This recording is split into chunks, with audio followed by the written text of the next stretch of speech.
Hi friends, ముందుగా అందరికీ ఉగాది శుభాకాంక్షలు. ఉగాది పండగంటే అందరికీ గుర్తొచ్చేది నూతన సంవత్సరం. అలాగే ఆ రోజు ఆరగించే షడ్రుచులు కలిగిన ఉగాది పచ్చడి. అంతే కదా. సింపుల్గా తెలుగు క్యాలెండర్ కొత్త సంవత్సరంలో మొదటి రోజు కాబట్టి ఉగాది పండుగ జరుపుకుంటామని అంటారు. కానీ సరిగ్గా అదే రోజు ఎందుకు జరుపుకోవాలి అని ఎప్పుడైనా ఆలోచించారా? దీనికి సమాధానం భాగవతంలో విష్ణువు దశావతారంలో ఉంది. అయితే ఈ వీడియోలో ఉగాది పండుగ వెనుకున్న కథ మాత్రమే కాదు, కథలోని విశిష్టతను కూడా తెలుసుకునేందుకు ప్రయత్నం చేద్దాం. ఓకేనా? విష్ణుమూర్తి అవతారాల గురించి ఎంతో మందికి తెలుసు, కానీ తెలియని వారికి ఒక చిన్న క్లారిటీ ఇస్తాను. ఎప్పుడైతే ధర్మం గతి తప్పుతుందో, అధర్మం విజృంభిస్తుందో అప్పుడు నేను అవతరిస్తాను. ధర్మాత్ములను కాపాడి దుష్టులను శిక్షించి తిరిగి ధర్మాన్ని నిలబెట్టడానికి ప్రతి యుగంలో అవతరిస్తూనే ఉంటాను అని విష్ణుమూర్తి చెప్తాడు. విష్ణుమూర్తి ఎన్నో అవతారాలు ఎత్తాడు. అందులో ధర్మాన్ని స్థాపించడానికి మాత్రం 10 అవతారాలు ఎంచుకున్నాడు. వాటిల్లో మొదటి అవతారమే మత్స్య అవతారం. బ్రహ్మ ప్రతి ఉదయం సృష్టి నిర్మాణం మొదలుపెట్టి ఆ రోజు పూర్తయ్యేసరికి సృష్టించే కార్యం ముగించుకొని యోగనిద్రలోకి వెళ్తాడు. అప్పుడు ప్రళయం వచ్చి సృష్టి అంతం అయిపోతుంది. తిరిగి అదే సృష్టిని మరునాడు మళ్లీ సృష్టించటం మొదలు పెడతాడు. ఇలా బ్రహ్మ జీవితంలో గడిచే ఒక్క రోజును కల్పం అని అంటారు. అదే కల్పాన్ని మనిషి జీవితంలో గడిచే సమయంతో పోల్చితే 4.32 బిలియన్ సంవత్సరాలు. బ్రహ్మ విశ్వాన్ని సృష్టించడం అనే తన పని పూర్తి చేసి యోగనిద్రలోకి జారుకున్నాడు. సరిగ్గా అప్పుడే సోమకాసుర అనే అసురుడు రంగంలోకి దిగాడు. బ్రహ్మ చేతిలో ఉన్న 4 వేదాలపై అతని కన్ను పడింది. ఋగ్వేదం, యజుర్వేదం, సామవేదం, అథర్వణ వేదం. ఈ 4 వేదాలు సృష్టికి మూలం. అంతేకాకుండా మనిషి ఎలా జీవించాలని తెలియజేస్తూ వారిని సత్వగుణ సంపన్నులుగా మారుస్తాయి. మానవులు ఇలా పురోగతి చెందటం సోమకాసురునికి నచ్చలేదు. అందుకే ఆ జ్ఞానం వారికి దూరం చేయాలనే ఉద్దేశంతో ప్రళయకాలంలో వేదాలను బ్రహ్మ నుంచి దూరం చేస్తే సృష్టి కూడా ఆగిపోయి లోకాలన్నింటినీ శాసించే అధికారం దక్కుతుందని భావించాడు. పథకం ప్రకారం బ్రహ్మ దగ్గరున్న 4 వేదాలను దొంగిలించాడు. అది నైమిత్తిక అనే మహాప్రళయం సంభవిస్తున్న సమయం. దానివల్ల విశ్వం అంతా నీటిమయం అవుతుంది. కాబట్టి సోమకాసురుడు ఎవ్వరికంటా పడకుండా నీటి అడుగుభాగంలో దాక్కున్నాడు. ఇక్కడ వేదాలను దొంగిలించడం అంటే ధర్మాన్ని పడదోసి అధర్మాన్ని స్థాపించడం. కాబట్టి వేదాలను తిరిగి వాటి స్థానంలో చేర్చాలి. కాబట్టి విష్ణుమూర్తి తన బాధ్యతగా మత్స్యావతారాన్ని ఎంచుకున్నాడు. కానీ కేవలం ధర్మానికి నిదర్శనమైన వేదాలను మాత్రమే రక్షిస్తే సరిపోదు. అదే ధర్మాన్ని పాటించే వారిని కూడా రక్షించాలి. అప్పుడే విష్ణు అవతారానికి అర్థం. భూలోకంలో ఇంకా ప్రళయ గడియలు మొదలవ్వలేదు. అంతేకాక ఆ సమయం విష్ణుమూర్తి ఎంచుకున్న మత్స్యావతారానికి కావలసిన ఏర్పాట్లు చేసుకోవడానికి కూడా ఉపయోగపడింది. అందులో భాగంగా భూమిని పరిపాలిస్తున్న సత్యవ్రతుడు తన పాత్ర పోషించాల్సిన సమయం మొదలైంది. ఈ సత్యవ్రతుడు మహాభక్తుడే కాక మనుషులలో అందరికంటే ఉత్తముడు. ఒకనాడు ఉదయాన సత్యవ్రతుడు కృతమాల అనే నదీ తీరంలో స్నానం చేస్తున్నప్పుడు దోసిట్లో నీరు పట్టి పితృతర్పణాలు వదులుతున్నాడు. అనుకోకుండా తన దోసిట్లో చిన్న చేపను పట్టుకున్నాడు. అది చూసి ఆశ్చర్యపోయి వెంటనే దానిని నీటిలోకి వదిలేశాడు. సత్యవ్రతుణ్ణి ఆశ్చర్యపరిచే విధంగా ఆ చేప మనిషి గొంతుతో మాట్లాడి, ఓ దయగల రాజా, నన్ను చూశావా? ఎంత చిన్నగా ఉన్నానో.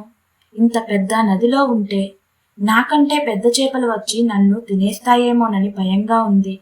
నా పట్ల కరుణ చూపించి నన్ను ఈ నది నుంచి తీసి కాపాడుతారా అని వేడుకుంది. ఆ చేప మాట్లాడిన తీరుకు సత్యవ్రతుడి మనస్సు కరిగిపోయింది. వెంటనే నీటి నుండి తీసి తన దగ్గరున్న కమండలంలో ప్రవేశపెట్టాడు. అలా ఒక రాత్రి గడిచిపోతుంది. మరునాడు ఆ చేప, ఓ రాజా, ఈ పాత్రలో నాకు చోటు చాలడం లేదు. కాస్త విశాలంగా ఉండే పాత్రలో నాకు చోటు కల్పించండి అని అడిగింది. అప్పుడు సత్యవ్రతుడు ఒక పెద్ద కుండలో నీటిని నింపి ఆ చేపను అందులో ఉంచాడు. 1 గంట సమయంలోనే ఆ చేప ఆకారం కుండను మించిపోయింది. ఇది గమనించిన సత్యవ్రతుడు ఆ చేపను కుండ నుంచి ఒక చిన్న నీటి సరస్సుకు మార్చాడు. అక్కడ కూడా మళ్ళీ అదే జరిగింది. ఉండటానికి చోటు సరిపోవట్లేదని ఆ చేప రాజుతో చెప్పింది. దానితో సత్యవ్రతుడు ఆ చేపను మరింత విశాలమైన నీటి ప్రదేశాలకు తరలించాడు. ఎన్ని ప్రదేశాలకు మార్చినా ఆ చేప ఆకారం పెద్దదిగా అవుతుండటంతో దానికి కదిలేందుకు చోటు సరిపోలేదు. ఆఖరి ప్రయత్నంగా సత్యవ్రతుడు ఆ చేపను సముద్రంలో ప్రవేశపెట్టాడు. దానితో ఆ చేప కంగారుపడి, రాజా ఇలా చేశారేంటి? ఈ సముద్రంలో సొరచేపలు తిమింగలాలు ఉంటాయి. అవి ఖచ్చితంగా నన్ను తినేస్తాయి. మరి నన్ను ఇలాంటి ప్రదేశానికి ఎందుకు తీసుకొచ్చారు అని అడిగింది. అప్పుడు సత్యవ్రతుడు చిన్న చిరునవ్వు నవ్వి, నువ్వు చాలా విచిత్రమైన చేపవి. 1 గంట సమయంలోనే నీ ఆకారాన్ని 100 మైళ్ళ వెడల్పుకు పెంచుకోవటం నేను గమనించాను. ఇటువంటి చిత్రాన్ని మునుపెప్పుడూ నేను చూడలేదు. ఖచ్చితంగా నువ్వు సాధారణమైన చేపవు కాదు. పదే పదే ఆలోచించగా నువ్వు ఎవరన్న విషయం నాకు అర్థమైంది. నాకు అంతుపట్టని ఏదో మహత్తర కార్యాన్ని చేపట్టడానికి ఆ మత్స్యావతారంలో అవతరించిన విష్ణుమూర్తివి. ముందుగా మీకు నా వందనాలు. మీరు ఇటువంటి రూపాన్ని ఊరికే ధరించరని మాత్రం నాకు తెలుసు. నాలాంటి నిస్సహాయులకు చేయూతనివ్వడానికే ఇలా వచ్చుంటారు. మీ అంతట మీరే నాకు సాక్షాత్కరించారు కనుక ఈ రూపంలో ఇలా ఎందుకు వచ్చారో దయచేసి చెప్పండి అని అడిగాడు. సత్యవ్రతుడు అడిగిన ప్రశ్నలకు సమాధానంగా ఆ చేప, నువ్వు చెప్పింది నిజమే. నేను ఒక మహత్తర కార్యాన్ని చేపట్టడానికే ఈ రూపం ధరించాను. ఇవ్వాల్టి నుంచి 7 రోజులలో మహాప్రలయం వల్ల 3 లోకాలు పూర్తిగా నీటిమయం అయిపోతాయి. సరిగ్గా భూలోకం ఆ ప్రళయంలో మునిగిపోతున్నప్పుడు ఒక నావ తేలుతూ నీ దగ్గరకు వస్తుంది. ఆ నావ కోసం ఎదురుచూస్తుండు. అది నిన్ను చేరుకున్న వెంటనే అన్ని రకాల ఇత్తనాలు, ఔషధ మొక్కలతో ఆ నావలోకి ప్రవేశించు. అంతేకాకుండా సప్తఋషులను నీకు తోడుగా తీసుకురా. నువ్వు వెళ్ళబోయే ప్రదేశంలో నీ చుట్టుపక్కలంతా చిమ్మ చీకటితో నిండి ఉంటుంది. ఆ సమయంలో ఋషుల నుండి వచ్చే తేజస్సు నీకు మార్గదర్శకం చేస్తుంది. ఒక్క విషయంలో నిన్ను అప్రమత్తం చేస్తున్నాను సత్యవ్రత. నీ దారిలో సముద్రపు అలలు ఆవేశంగా పొంగుతుంటాయి. కానీ భయపడకు.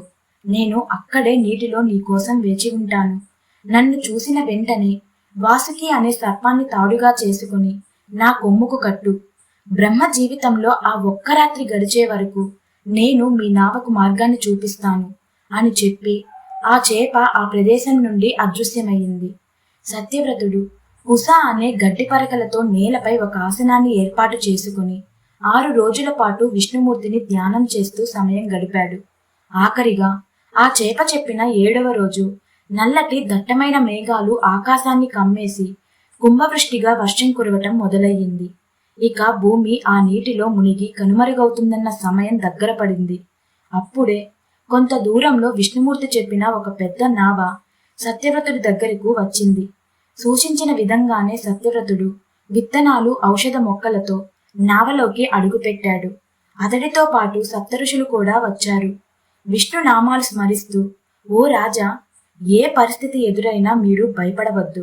మనం చేస్తున్న ఈ ప్రమాదకర ప్రయాణంలో ఆ శ్రీహరి నామం తోడుగా ఉంటుంది అని అన్నారు. ఇంతలో ఒక భారీ ఆకారం కలిగి బంగారు రంగులో మత్స్యావతారం ధరించిన విష్ణుమూర్తి అక్కడికి చేరుకున్నాడు. ముందు చెప్పిన విధంగా చేప దగ్గరకు రాగానే దాని కొమ్ముకు నావను కట్టి ఉంచాడు. పెద్ద పెద్ద అలలు నావను అతలాకుతలం చేస్తున్నా సరే అందులో ఉన్న ఏ ఒక్కరు కూడా భయపడలేదు. మత్స్య రూపంలో ఉన్న నారాయణుడు ఆ నావను తన రెక్కల కింద ఉంచి కాపాడుకుంటూ వచ్చాడు.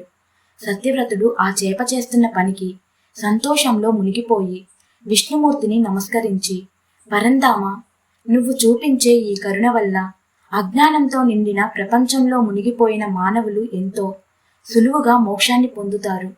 మనిషి మనస్సును చీకటి నుండి వెలుగులోకి తీసుకొస్తావు.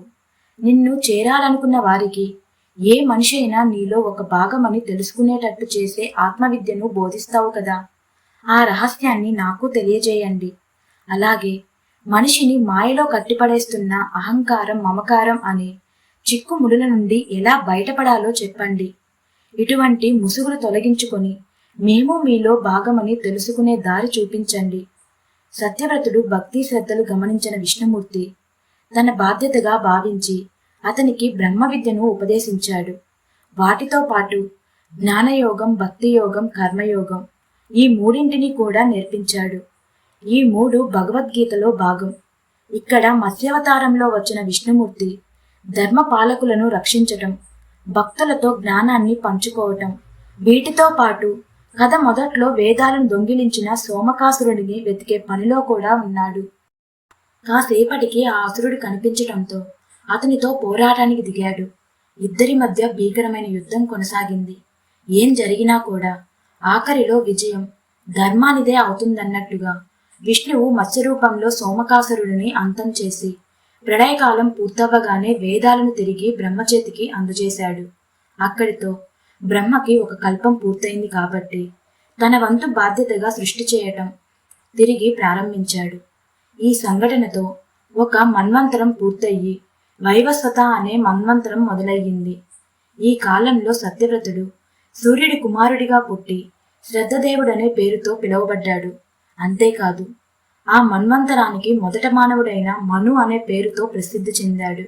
సరిగ్గా ఈ సంఘటన జరిగిన తరువాత బ్రహ్మ తిరిగి సృష్టి ప్రారంభించాడు కనుక అది యుగానికి మొదలు కావటంతో ఆ రోజు ఉగాది అయ్యింది. దానినే మనం ఉగాది పండుగ పేరుతో జరుపుకుంటాము.